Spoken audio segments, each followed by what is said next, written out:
4,000 miles. That's the distance between Beijing and Florida. And yet, China is now openly planning war scenarios right next to the United States. 3 weeks ago, on December 19, 2025, Chinese state television quietly broadcast footage that sent shockwaves through Washington. The images showed Chinese military exercises conducted in Xuchang, deep inside China. But this wasn't a routine drill. The simulated battlefield wasn't East Asia. It wasn't Taiwan.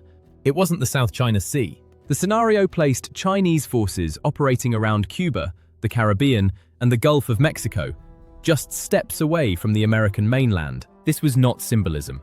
It was a message. For decades, China assumed any major conflict with the United States would take place near its own borders. That assumption is gone. Beijing is now signaling something far more dangerous.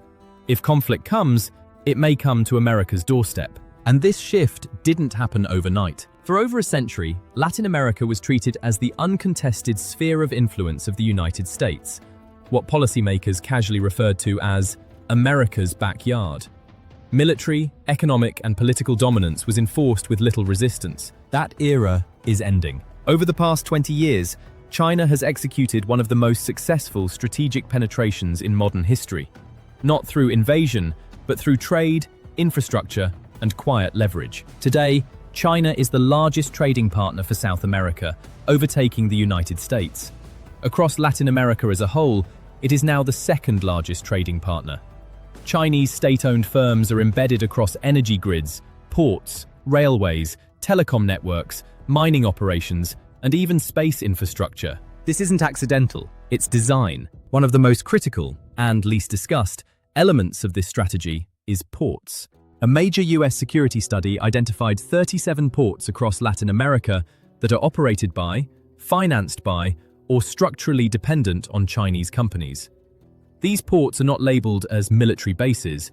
That would provoke immediate backlash. Instead, China relies on dual-use infrastructure, civilian facilities that can be converted for military purposes almost instantly. Modern Chinese cruise missile systems can be concealed inside standard shipping containers. Combined with China's dominance of global shipping, this means a commercial port, or even a merchant vessel, can become a military platform with little warning. Geography makes this even more dangerous. When US naval forces deploy to the Indo-Pacific, a significant portion of their logistics must pass through the Caribbean and the Panama Canal. Any disruption there doesn't just slow America down, it reshapes the entire balance of power. So, how did China pull this off? The answer lies in what many analysts call the China model. First, trade.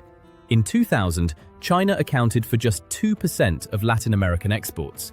By 2024, trade volume reached $518 billion, with projections pointing to $700 billion by 2035. Second, resources. Latin America supplies what China needs most: copper, oil, soybeans, and lithium. The so-called Lithium Triangle, Argentina, Bolivia, and Chile, holds roughly half of the world's known lithium reserves. China has invested aggressively, securing long-term access to the backbone of electric vehicles and energy storage. Third, diplomacy. Economic dependence translates into political leverage. One by one, countries have severed ties with Taiwan under Chinese pressure. Honduras made the switch in 2023. So, where has the United States been? Washington hasn't been absent, but it has been ineffective. In 2021, the US launched the Build Back Better World initiative to counter China's global infrastructure push.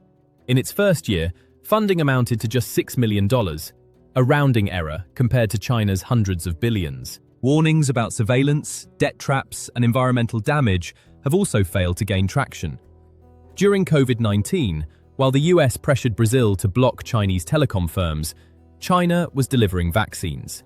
Brazil reversed course. Now, the strategy is changing. With the return of Donald Trump, the United States is shifting from persuasion to pressure. Tariffs, threats, and raw power. Panama, Venezuela, trade warfare, military posturing. This is what great powers do when economic leverage fades. The US share of the global economy has fallen to around 15% on a purchasing power basis, while China has surpassed it. Even with $1 trillion military budget, America's dollars no longer stretch as far as they once did. So the question now isn't whether the United States and China will confront each other. The real question is where. Will Latin America become the next geopolitical quagmire? Or has China already reshaped the battlefield before the first shot is fired? Because this time, the backyard is no longer empty.